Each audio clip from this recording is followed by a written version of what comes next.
Check it out. We got a Finnish winter. Got a frozen lake in the background. Beautiful wife taking selfies. Babe, say hi to the camera. Hi. We gotta get on your face. It's beautiful. Look at that. A queen in her natural environment. What's going on? Good. I'm shy on camera. I don't know where to look.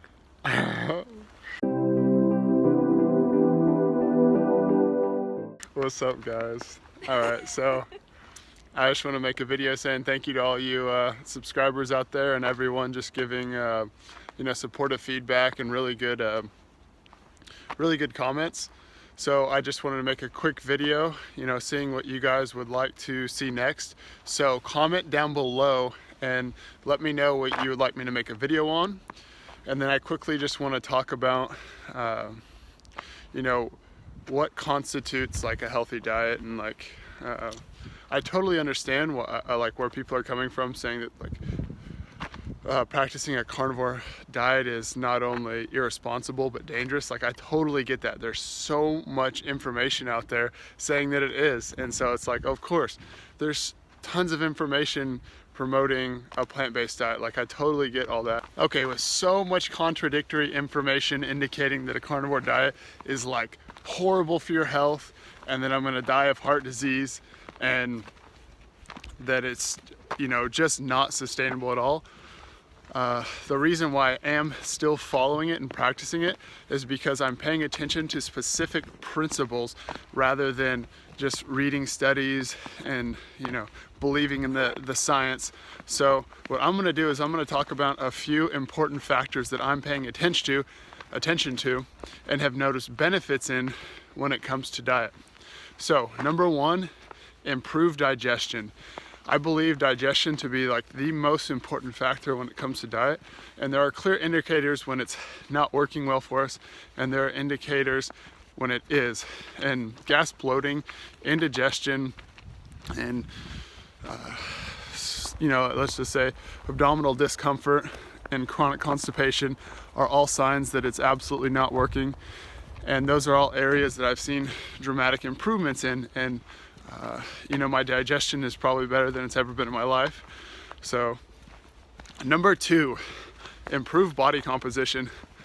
As you guys have probably seen in my other videos, I was a skinny, fat, estrogen dominant, half female about a year ago, and I've definitely dramatically changed my body composition.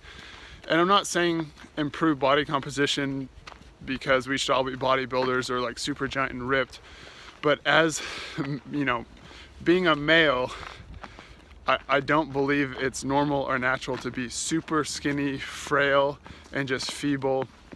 And so there are other benefits to improved body composition that I'm not going to go into in this video, but just overall, as you guys can probably imagine, improved body composition is a huge marker when it comes to improving one's health.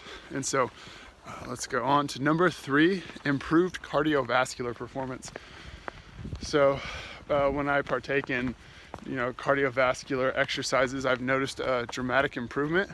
And so that's just another indicator to me that the diet is working well for me when I have improved performance in not only cardiovascular, but number four, strength as well. My strength and cardiovascular increasing and getting better as time goes on. So these are just some indicators to me that what I'm doing for myself is working well for me personally. And then some other very important factors pertaining to whether the diet's working or not is mood. I noticed that I was much more susceptible to bouts of feeling depressed and irritability, and I'll definitely say chronic anxiety. And these have been greatly alleviated with practicing a primarily carnivorous approach up until this point. And so from my experience and many other people's experience, mood is heavily affected by diet. and I noticed dramatic improvements like overnight. This was probably actually the most dramatic shift that I experienced. And so and that's probably like digestion probably goes hand in hand with mental mood and like mental stability and emotional stability. So I find this to be very important. And then number 6, satiety. So something I struggled with since, from the very get-go with a plant-based diet was never feeling satisfied when I ate food, always thinking about food, always feeling this like lingering hunger. And so this, drove me to experiencing a lot of issues such as binge eating, developing a pretty poor relationship to food in general, being scared to eat because I knew once I started eating I couldn't stop until I was just so stuffed that I just physically couldn't eat anymore. Snow is starting to come down. So being able to find satiety and contentness when we eat, I think is just like, it's priceless. Because once I experienced that after 6.5 years of not experiencing that, dude, like I said, priceless. Money can't buy that feeling. And so these are all really important factors. And there are a lot more, such as complexion. My complexion has gotten dramatically better. Same with my beautiful wife. My body temperature regulates itself much better. Like, I still handle the heat really well, but I handle cold climates like extremely well. Sorry about that, guys, ran out of memory, had to delete some stuff. So as I was saying, my body temperature regulates much better, so I do better in both warmer climates and colder climates, which is fantastic, at least with the cold climate right now because it is freezing outside. But the last thing I want to touch on, and I think this makes number 7 or 8, is just balanced energy levels. I noticed towards the end of my journey practicing a plant-based diet that I had really imbalanced energy levels. And so I would eat carbohydrates like fruit, my blood sugar would shoot way up and then it would drop super low, and I was showing diabetic symptoms. I was checking my blood sugar levels on a regular basis, and it would shoot up and it would be high for too long a period of time, and then it would dip low. And so I would eat a meal and I would feel very tired, very sleepy. Give me a kiss. Haha. You just gave me your boogers. I was snotting. All right, I forgot one thing. One very important factor when it comes to my own personal experience with diet and whether the diet is working for me or not, and that is inflammation. I noticed for me, whoa, it is getting slippery out here. She I'll needs hold you. Yeah, she needs I'll to hold hold me, keep me safe. Oh, Shit. whoa.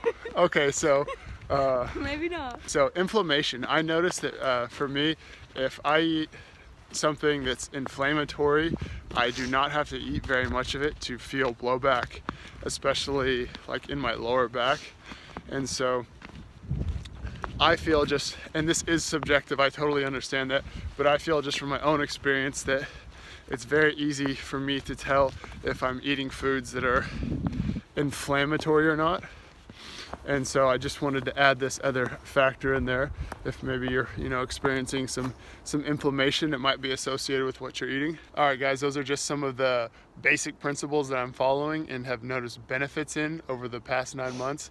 And so, leave your comments down below for any videos you'd like to see or just any feedback you'd like to give. Thank you guys so much. Give this video a thumbs up, subscribe for more content, and stay tuned until next time, guys.